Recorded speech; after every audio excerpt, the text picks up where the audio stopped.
Hello everyone, welcome back to my channel. कैसे हो आप सभी? आई एम श्योर कि आप सभी लोग ठीक होंगे।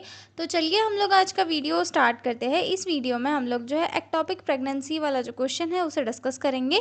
ये बहुत ही इंपॉर्टेंट क्वेश्चन है जो प्रीवियस ईयर क्वेश्चन पेपर्स में पूछा जाता है, कॉम्पिटिटिव एग्जाम में भी जो है इस क्वेश्चन को पूछा जाता है। तो मैं आज आपको इसे जो है बहुत ही सिंपल और ईजी लैंग्वेज में समझाऊंगी।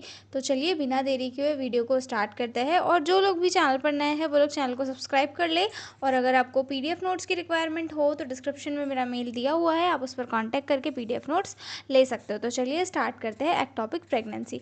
सबसे पहले तो हम ये समझते हैं कि एक नॉर्मल कंडीशन में क्या होता है। तो नॉर्मल कंडीशन में जो होता है, कोई भी जो फर्टिलाइज्ड ओवम होता है जिसे हम जाइगोट कहते हैं, वो फैलोपियन ट्यूब में फर्टिलाइज होता है और उसके बाद में आकर वो यूट्रस में इम्प्लांट हो जाता है और वहीं से प्रेगनेंसी की स्टेजेस क्या होती है, आगे बढ़ती रहती है। ये एक नॉर्मल कंडीशन हो जाती है। लेकिन अगर किसी रीज़न के कारण किसी कंडीशन में जो फर्टिलाइज्ड ओवम होता है जिसे जाइगोट कहते हैं, जाइगोट यूट्रस में इम्प्लांट ना होकर किसी अलग जगह पे इम्प्लांट हो जाता है, तो इस कंडीशन को क्या कहा जाता है? एक्टोपिक प्रेगनेंसी कहा जाता है, जो काफ़ी डेंजरस कंडीशन हो सकती है किसी भी वुमेन के लिए। और इवन जो है ये लाइफ थ्रेटनिंग कंडीशन भी कॉज कर सकती है अगर इसे टाइम पर डायग्नोज करके इसे ट्रीट नहीं किया गया तो। ठीक है, अब हम इंट्रोडक्शन से देखेंगे कि एक्टोपिक प्रेगनेंसी में कौन कौन सी चीज़ें इंक्लूड होती है। ठीक है, ectopic pregnancy is an important obstetric emergency in which the fertilized ovum implant and grow outside the uterine cavity। ठीक है,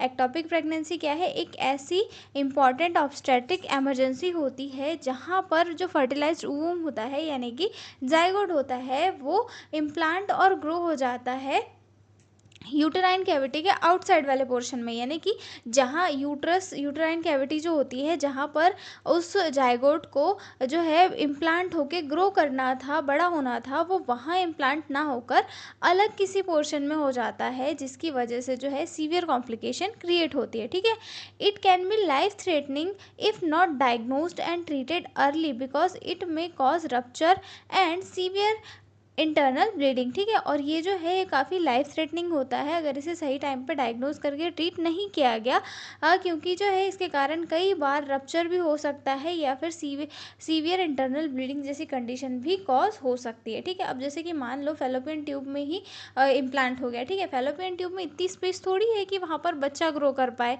है कि नहीं? तो एक टाइम के बाद क्या हो जाएगा, फेलोपियन ट्यूब में रप्चर हो जाएगा, यानी कि फेलोपियन ट्यूब जो है वो फट जाएगी।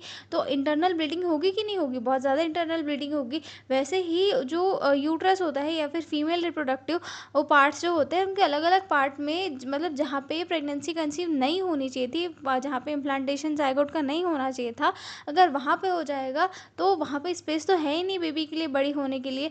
तो वहाँ पर क्या हो जाएगा, कुछ टाइम बाद में वहाँ की जो स्पेस है उसमें ब्लीडिंग होना स्टार्ट हो जाएगी, या फिर वो जो स्पेस है बच्चा बड़ा होगा तो वैसे ही वहाँ पर क्या हो जाएगा, ब्लीडिंग या फिर रप्चर हो जाएगा उसके आसपास की सेल्स। तो इससे क्या होगा, सीवियर ब्लीडिंग और एक लाइफ थ्रेटनिंग कंडीशन भी क्रिएट हो सकती है। ठीक है, डेफिनेशन देखते हैं।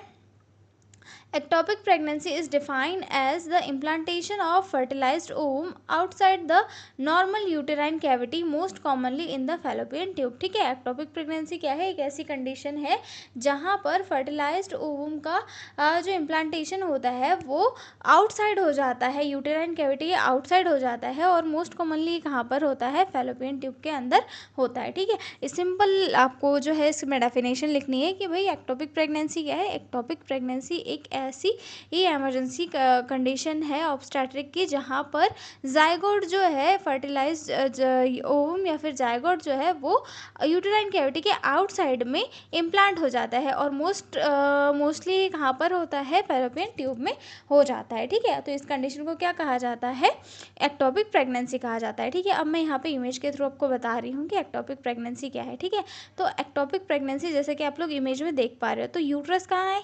यहाँ पर हमारा यूट्रस है। ठीक है, अब यूट्रस में यहाँ पर बच्चे का जो है इम्प्लांटेशन होना चाहिए था, जाइगोट यहाँ पर इम्प्लांट होना चाहिए था एंडोमेट्रियम के अंदर, लेकिन यहाँ पर उसका इम्प्लांटेशन ना होकर यूट्रस के अलग जगहों पे या फिर फीमेल रिप्रोडक्टिव पार्ट के अलग जगहों पे, जैसे कि यहाँ पे फैलोपियन ट्यूब के अंदर, यहाँ पे फिमरी में, या फिर हम बोल सकते हैं ओवरी के अंदर, अलग अलग इसमें ये जो है जब इम्प्लांटेशन हो जाता है जाइगोट का, तो इस कंडीशन को क्या कहते हैं? Ectopic pregnancy. इस कंडीशन को कहा जाता है। ठीक है, इसमें 8 साइट होती है जो मैं हम आगे पढ़ेंगे। ठीक है, अब देखते हैं इसका क्लासिफिकेशन ऑफ एक्टोपिक प्रेगनेंसी। तो सबसे पहले जो है इसे दो इसमें क्लासिफाई किया जाता है कि पहला तो लोकेशन बेस्ड और दूसरा होता है प्रेजेंटेशन बेस्ड। ठीक है, लोकेशन बेस्ड यानी कि किस किस लोकेशन पे जो है एक्टोपिक प्रेगनेंसी कॉज हो सकती है। ठीक है, तो इसमें सबसे पहला आता है फैलोपियन ट्यूब, जिसमें सबसे ज़्यादा जो है प्रेगनेंसी होने के चांसेस, मतलब जायगोट के इम्प्लांट होने के चांसेस यहाँ पर होते हैं 97 से 98% तक। ठीक है, और इसके भी अलग अलग पार्ट्स में होते हैं। मैं आपको जो है ये यहाँ पर तो दिखाई दे रहा है, साथ में इमेज में बता देती हूँ। ठीक है, तो पहला साइट कहाँ पर है इसका, मतलब सबसे अलग साइट कहाँ पर है, एम्पुलरी, यानी कि एम्पुला में होता है। ठीक है, most common site occur in ampulla middle part of the fallopian tube, यानी कि फैलोपियन ट्यूब के जो मिडिल पार्ट होता है एम्पुला, उसके अंदर जो है एक्टोपिक प्रेगनेंसी कंसीव होती है। ठीक है, उसके बाद जो आता है स्टमक, यानी कि फैलोपियन ट्यूब की जो है एक नैरो वाला जो पार्ट होता है वहाँ पर। ठीक है, उसके बाद आता है इंटरस्टिशियल स्पेस, या ये जो है इंटरस्टिशियल पार्ट जो होता है फैलोपियन ट्यूब का, वहाँ पर जो है जाइगोट इम्प्लांट हो जाता है। ठीक है, उसके बाद फिमरी में भी हो जाता है। ठीक है, occurs in fimbrial end of fallopian tube near the ovary के पास वाला जो पार्ट होता है वहाँ पर भी हो जाता है। ठीक है, उसके बाद ओवरी में भी जो है एक्टोपिक प्रेगनेंसी कॉज हो जाती है। ठीक है, अकर इन ओवरी, और ये जो है काफ़ी रेयर केसेस में होती है। सबसे ज़्यादा कहाँ पर होती है, सबसे ज़्यादा एम्पुलरी वाला जो पार्ट होता है फैलोपियन ट्यूब का, वहाँ पर कॉज होती है। ठीक है, उसके बाद एब्डोमिनल रीजन में भी हो जाती है। ठीक है, implantation in the abdominal cavity, peritoneal surface और ओमनेटम बॉवल के अंदर जो है एक्टोपिक प्रेगनेंसी के होने के चांसेस हो सकते हैं। हालांकि ये बहुत एकदम रेयरली -1% जो है इसके चांसेस होते हैं। ठीक है, उसके बाद सर्विक्स में भी जो नीचे साइड का पार्ट होता है वहाँ पर भी कभी कभी जो है जाइगोट जो है वहाँ पर भी इम्प्लांट हो जाता है। तो ये जो है यहाँ पर भी जो है काफ़ी डेंजरस कंडीशन कॉज कर देता है। ठीक है, सर्वाइकल कैनाल जो होती है यहाँ पर भी हो जाता है, लेकिन ये जो है लेस देन 1% केसेस में देखने के लिए मिलता है। ठीक है, उसके बाद आता है अगला लोकेशन होता है सिजेरियन स्कार, यानी कि जो प्रीवियस सिजेरियन सेक्शन डिलीवरी हुई थी तो उसके जो स्कार टिश्यूज़ थे वहाँ पर भी कभी कभी जो है इम्प्लांटेशन हो जाता है। हालांकि ये लेस देन 1% केसेस में देखने के लिए मिलता है। ओके, तो ये हमने इसकी लोकेशन देख ली। अब दूसरा आता है बेस्ड ऑन प्रेजेंटेशन, यानी कि प्रेजेंटेशन कैसा है, रप्चर हो चुका है या फिर अनरप्चर है, यानी कि जो जहाँ पर मतलब एक्टोपिक प्रेगनेंसी इम्प्लांट हुई है या फिर जाइगोट इम्प्लांट हुआ है वहाँ पर वो बड़ा होकर रप्चर हो गया है या नहीं हुआ है। तो इसमें जो है रप्चर्ड होती है और अनरप्चर्ड होती है। ठीक है, यानी कि ब्लीडिंग अंदर हो चुकी है नहीं हो चुकी, ये सारी चीज़ें इससे जो है ये होती है। ठीक है, अब अगला आता है हमारा इटियोलॉजी एंड रिस्क फैक्टर की किन किन वजह से जो है ये कॉज हो रहा है। ठीक है, तो सबसे पहला इसका एक ही कॉज होता है, डिलेड और impaired transport of fertilised egg through the fallopian tube due to anatomical और फंक्शनल डिफेक्ट्स। ठीक है, मतलब ये जो है मेजरली किस रीज़न की वजह से होता है कि जो फर्टिलाइज्ड एग होता है, यानी कि जो ओवम होता है या हमारा जाइगोट होता है, वो जाइगोट जो है सही तरीके से फैलोपियन ट्यूब से सीधे जो है यूट्रस में नहीं आ पाता है किसी फंक्शनल डिफेक्ट के कारण या फिर एनाटॉमिकल डिफेक्ट के कारण। तो उसी कारण से जो है एक्टोपिक प्रेगनेंसी मेजरली कॉज होती है। ठीक है, या फिर इसमें जो है कुछ रिस्क फैक्टर भी कंट्रीब्यूट कर सकते हैं, जैसे कि प्रीवियस एक्टोपिक प्रेगनेंसी हो सकता है। ठीक है, पेल्विक इन्फ्लामेटरी डिसीज हो सकती है। ठीक है, इनफर्टिलिटी ट्रीटमेंट जैसे कि IVF वगैरह हो गया, ये सारी चीज़ें जो है इसमें हो सकती है। ठीक है, use of intra uterine contraceptive device IUD के यूसेज से भी जो है एक्टोपिक प्रेगनेंसी कॉज हो सकती है। ठीक है, प्रेगनेंसी रेयर होती है, लेकिन जो है IUCD लगने के बाद में प्रेगनेंसी हो जाए तो एक्टोपिक प्रेगनेंसी के चांसेस जो है ज़्यादा रहते हैं। ठीक है, उसके बाद होता है एंडोमेट्राइटिस। ठीक है, एंडोमेट्राइटिस जो है ट्यूब के ऊपर मतलब सॉरी एंडोमेट्रियोसिस। ठीक है, एंडोमेट्रियोसिस जो है ट्यूब के ऊपर पेल्विक ऑर्गन्स को अफेक्ट कर सकता है, इसीलिए भी हो सकती है, ठीक है। उसके बाद स्मोकिंग के कारण भी हो सकती है। स्मोकिंग जो है फैलोपियन ट्यूब की नॉर्मल मूवमेंट को अफेक्ट करती है, जिसके कारण जो एग होता है या फिर जो जाइगोट होता है वो सही जगह पे पहुंच नहीं पाता, और उसकी वजह से क्या होता है, गलत जगह पे एग इम्प्लांट हो जाता है, ठीक है। Congenital abnormalities of fallopian tube, और अगर मदर को किसी टाइप का कोई कंजेनाइटल एबनॉर्मलिटी है फैलोपियन ट्यूब से रिलेटेड, तो उसके कारण भी जो है वो जाइगोट सही प्लेस पे नहीं जा पाता है, ठीक है। अब उसके बाद हम आते हैं इसके क्लिनिकल फीचर्स पे या फिर साइन एंड सिम्टम पे कि कौन कौन से साइन एंड सिम्टम इसके दिखाई देते हैं, ठीक है।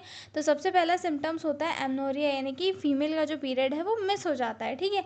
लोअर एब्डोमिनल पेन होता है, पेट के नीचे वाले हिस्से में जो फीमेल को जो सीवियर पेन होने लगता है, एक साइड भी हो सकता है, या फिर ये जो सडन सीवियर भी हो सकता है, ठीक है। वेजाइनल ब्लीडिंग और स्पॉटिंग, ठीक है, मतलब वेजाइना से जो है एबनॉर्मल ब्लीडिंग, जैसे खून के थक्के जैसा जो ब्लीड है वो देखने के लिए मिल सकता है, ठीक है। डिजीनेस और फैंटनिंग हो सकती है, ओके। अब इसके कुछ साइन होते हैं, जैसे कि एब्डोमिनल टेंडरनेस होती है, ठीक है, यानी कि पेट दबाने पर फीमेल को दर्द हो सकता है, ठीक है। एडनेक्सल टेंडरनेस और मास भी हो सकता है, यानी कि ट्यूब के एरिया में स्वेलिंग या मास जो है फीमेल को फील हो सकता है। ये जो है सबसे कॉमन साइन होता है एक्टोपिक प्रेगनेंसी का, ओके। उसके बाद सर्वाइकल मोशन टेंडरनेस हो सकती है, ठीक है, मतलब पीवी एग्जामिनेशन के दौरान जो है सर्विक्स हिलाने पर फीमेल को पेन हो सकता है, ठीक है। Sign of shock in rupture ectopic pregnancy, और अगर जो फीमेल का जो मतलब अलग जगह पे जहाँ पे इम्प्लांट हुआ था वहाँ पे अगर रप्चर हो चुका है, तो कई बार जो है शॉक के भी साइन फीमेल में देखने के लिए मिलते हैं, ठीक है। मतलब कि बीपी लो हो जाता है, पल्स फास्ट हो जाती है, पेशेंट जो है पेल हो जाता है, एक्सेसिव स्वेटिंग होती है, ये सारे सिम्टम्स जो है फीमेल में देखने के लिए मिलते हैं, ठीक है। अब बात करते हैं इसमें डायग्नोस्टिक टेस्ट की, तो इसमें कौन कौन से डायग्नोस्टिक टेस्ट किए जाते हैं, ठीक है। सबसे पहले तो हिस्ट्री कलेक्शन, फिजिकल एग्जामिनेशन वगैरह ये लिखना मैंडेटरी होता है। दूसरा आता है इसमें सीरम बीटा एचसीजी टेस्ट किया जाता है। तीसरा आता है अल्ट्रासोनोग्राफी, स्पेशली कौन सा ट्रांसवेजाइनल यूजीसी इसके अंदर किया जाता है, क्योंकि ट्रांसवेजाइनल यूजीसी के अंदर जो है ये पता चल जाता है कि प्रेगनेंसी जो है यूट्रस में है या फिर नहीं है, या फिर अदर किसी जगह पे है, इसके बारे में पता चल जाता है, ठीक है। उसके बाद कर्लोसेंटेसिस किया जाता है, लेप्रोस्कोपी किया जाता है, जो कि लेप्रोस्कोपी भी जो है एक गोल्डन स्टैंडर्ड जो है डायग्नोस्टिक टेस्ट होता है, जिसके अंदर डायरेक्ट कैमरा डाल के ये देखा जा सकता है कि भाई प्रेगनेंसी आखिर कंसीव कहाँ हुई है, ठीक है। अब इसके बाद जो है इसके कुछ कॉम्प्लिकेशन भी होते हैं, जैसे कि ट्यूबुलर रप्चर हो जाता है, मतलब ट्यूब के अंदर जो है मेम्ब्रेन फट जाती है, क्योंकि जो है ट्यूब के अंदर उसकी उतनी स्पेस ही नहीं होती कि बच्चा ग्रो कर सके, इसलिए ट्यूबुलर रप्चर हो जाता है, जिसकी वजह से मेसिव इंटरनल हैमरेज हो सकता है, जब बहुत ज़्यादा ब्लड लॉस हो सकता है, हाइपोवोलेमिक शॉक की कंडीशन इसके अंदर क्रिएट हो सकती है, और अगर इसे ट्रीट नहीं किया गया तो फीमेल की डेथ भी हो सकती है, ठीक है। फ्यूचर में इनफर्टिलिटी के चांसेस भी इसके कारण हो सकता है कॉम्प्लिकेशन में, इसीलिए जो है इसे सही टाइम पे डिटेक्ट करके ट्रीट करना बहुत ही ज़रूरी होता है, ठीक है। अब इसमें कुछ मेडिकल मैनेजमेंट भी किए जाते हैं, जैसे एक ड्रग होता है मेथोट्रेक्सेट, जिसे जो है एक थेरेपी के इसमें दिया जाता है, और ये इसके देने के लिए भी कुछ कंडीशंस होती है, यानी कि बेबी जो है काफ़ी स्मॉल होना चाहिए, ठीक है, ट्यूब रप्चर नहीं होनी चाहिए, और मतलब जो फीमेल होती है उसका एचबी लेवल जो है थोड़ा हाई होना चाहिए, ताकि वो ब्लड लॉस को थोड़ा झेल सके, ठीक है। स्टेबल अनरप्चर्ड एक्टोपिक प्रेगनेंसी, अनरप्चर्ड जो एक्टोपिक प्रेगनेंसीज होती है उन कंडीशन में से दिया जाता है, ठीक है। ये ड्रग क्या करता है कि जो ट्रोफोप्लास्टिक टिश्यूज़ होते हैं उनकी ग्रोथ को रोक देता है, जिससे कि प्रेगनेंसी अपने आप ही हट जाती है, ठीक है। उसके बाद इसमें जो है कुछ सर्जिकल मैनेजमेंट भी किए जाते हैं, क्योंकि ट्यूब कई बार रप्चर हो जाती है, तो उसकी वजह से जो है कुछ सर्जिकल मैनेजमेंट किया जाता है, जैसे कि ये लेप्रोस्कोपिक साल्पिंजेक्टमी जेस्टोमी किया जाता है, ठीक है। अब इसके अंदर क्या किया जाता है, ट्यूब को बचाते हुए जो है प्रेगनेंसी के टिश्यू को यहाँ पर रिमूव किया जाता है, ठीक है। उसके बाद आता है साल्पिंजियोक्टमी, ठीक है। साल्पिंजियोक्टमी इसके अंदर किया जाता है कि ट्यूब अगर ज़्यादा डैमेज हो जाता है तो पूरी ट्यूब को इसके अंदर रिमूव कर दिया जाता है, ठीक है। एमरजेंसी लेप्रोटॉमी किया जाता है इन रप्चर केस, और अगर रप्चर्ड केस हो चुका है तो एमरजेंसी लेप्रोटॉमी भी इसके अंदर किया जाता है, ठीक है। मतलब रप्चर्ड एक्टोपिक प्रेगनेंसी में एमरजेंसी सर्जरी जो है इसके अंदर की जाती है, ठीक है। अब हम देखेंगे नर्सिंग मैनेजमेंट की कौन कौन से नर्सिंग मैनेजमेंट इसके अंदर किए जाते हैं, ठीक है। तो इसमें सबसे पहले जो है vital sign regulation regularly monitor किया जाता है। BP, pulse, respiration regularly monitor किया जाना बहुत ज़रूरी होता है, ठीक है। पेन और वेजाइनल ब्लीडिंग को असिस्ट किया जाता है कि भी कितना जो है ब्लड लॉस हो रहा है, ठीक है। Maintain IV fluid and blood transfusion if required. IV fluid और ब्लड ट्रांसफ्यूजन जो है इसके लिए प्रिपेयर ही रखना होता है, क्योंकि मदर का जो है बहुत ज़्यादा ब्लड लॉस हो जाता है, तो मदर कई बार जो है शॉक की कंडीशन में भी जा सकती है, ठीक है। प्रोवाइड साइकोलॉजिकल सपोर्ट, फीमेल को साइकोलॉजिकल सपोर्ट दिया जाता है कि भाई आप ज़्यादा टेंशन मतलब होइए वो। और उसके बाद जो है educate regarding follow up and future pregnancy planning, और साथ में उन्हें जो है फ्यूचर प्रेगनेंसी प्लानिंग के बारे में समझाया जाता है कि भाई फ्यूचर में अगर आप प्लान करो तो बहुत सारी चीज़ों का ध्यान रखो, और स्टार्टिंग में ही जो है अल्ट्रासोनोग्राफी करा के प्रेगनेंसी कहाँ पे कंसीव हुई है उसको डिटेक्ट कर लो, ताकि जो है आगे चल के फ्यूचर में ऐसी कोई दिक्कत ना हो सके, ठीक है। तो ये क्वेश्चन हमारा हो चुका है यहाँ पर कंप्लीट। हमारा क्वेश्चन कौन सा था, एक टॉपिक प्रेगनेंसी वाला था जो हमने यहाँ पर बहुत ही सिंपल और इजी लैंग्वेज में डिस्कस कर लिया है। तो अब हम मिलेंगे अगले वीडियो में एक नए क्वेश्चन के साथ, तब तक आप लोग बने रहिए मेरे साथ। और अगर आपको पीडीएफ नोट्स की रिक्वायरमेंट हो तो डिस्क्रिप्शन में मेरा मेल दिया हुआ है, आप उस पर कॉन्टैक्ट करके पीडीएफ नोट्स ले सकते हो। तो मिलता है अगले वीडियो में, तब तक के लिए बाय बाय।